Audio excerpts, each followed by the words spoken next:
Ahoj všichni, vítám vás na našem kanále, samozřejmě i u dalšího produktu. Tím bude dneska ten nůž od společnosti Ganzo. Co vám takhle před internem překvapím je, že mě fakt hodně překvapil. Jdeme na to.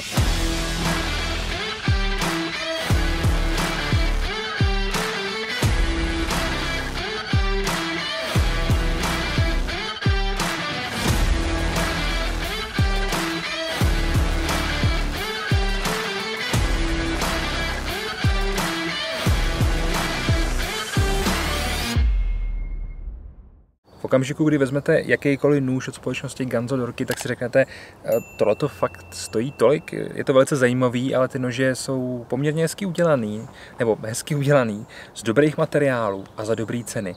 Ganzo je čínská společnost, která zkrátka, jak bych to řekl, no tak si takhle. V okamžiku, kdy jsem vzal ten nůž do ruky, tak na to koukám, říkám si uhlíkový vlákna z jedné strany, z druhé strany to vypadá nějaký stonewash, nejspíš v tom případě ocel.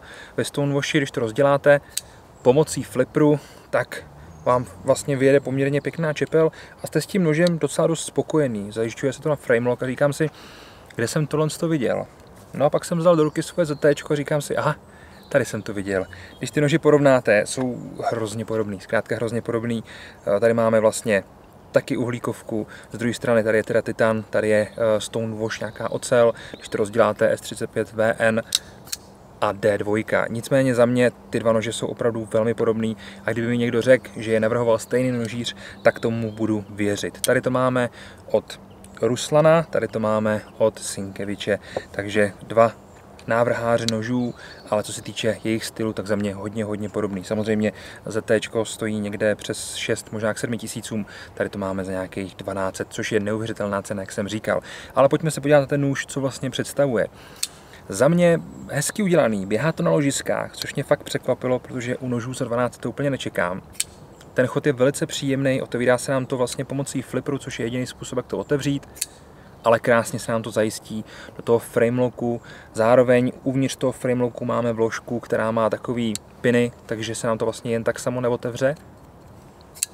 Ale potom díky tomu flipru je to vlastně velice jednoduchý.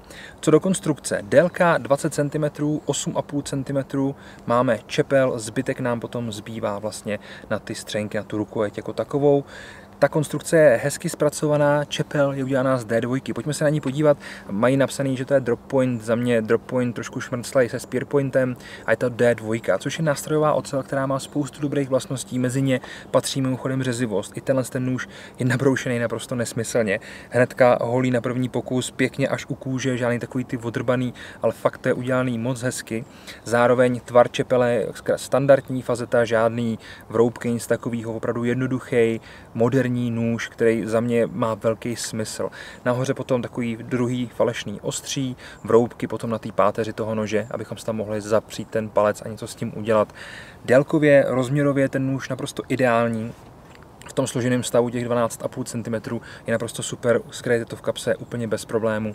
Co se mi líbí, z toho flipru se nám vlastně stane takový handguard, takže nám vlastně ta ruka nedostane do té čepele, ať s tím budeme dělat cokoliv. Moc pěkně udělaný.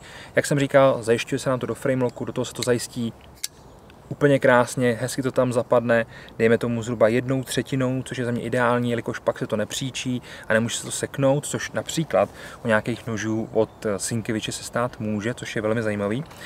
A máme tady vlastně potom tu střenky, nebo ty střenky jako takový, tu rukojeť. Rukojeť, tady vidíme krásný velký spojovací šroub, který potom podporuje vlastně to ložisko, který uvnitř máme, framelock, jak jsem říkal, a tvar plně na jedničku zvládnutý. Jak je vidět, krásně se mi tam vejde ruka.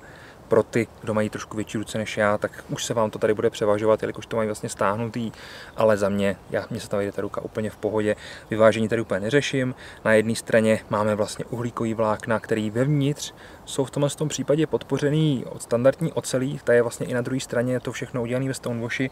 Tady v tomhle případě máme čistý uhlíkovky, máme to ničím podpořený, což potom zase podporuje nebo víceméně snižuje nám to tu hmotnost. Mimochodem hmotnost tohohle z toho nože je nějakých 120 gramů a tloušťka té čepele je 3,5 mm, což je za mě zase na EDC nůž naprosto v pořádku.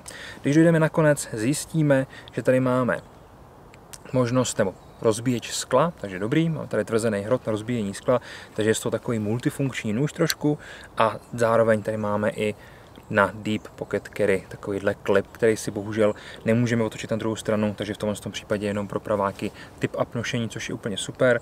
Leváci to pak budou mít takový maličko přes ruku. Budou to otevírat vlastně na druhou stranu, ale za mě asi taky naprosto funkční, takže za mě vlastně úplně v pohodě. No přátelé, kdyby vás nůž zaujal, jak jsem říkal, jmenuje se Adimanty, je od návrháře nebo servismana nožů, který se jmenuje Ruslan Skimen a je to od společnosti Ganzo. Na našich stránkách Topar Mi Shopu, dole v popisku videa jako vždycky odkaz. Mějte se krásně, díky moc za vaši pozornost a někdy příště.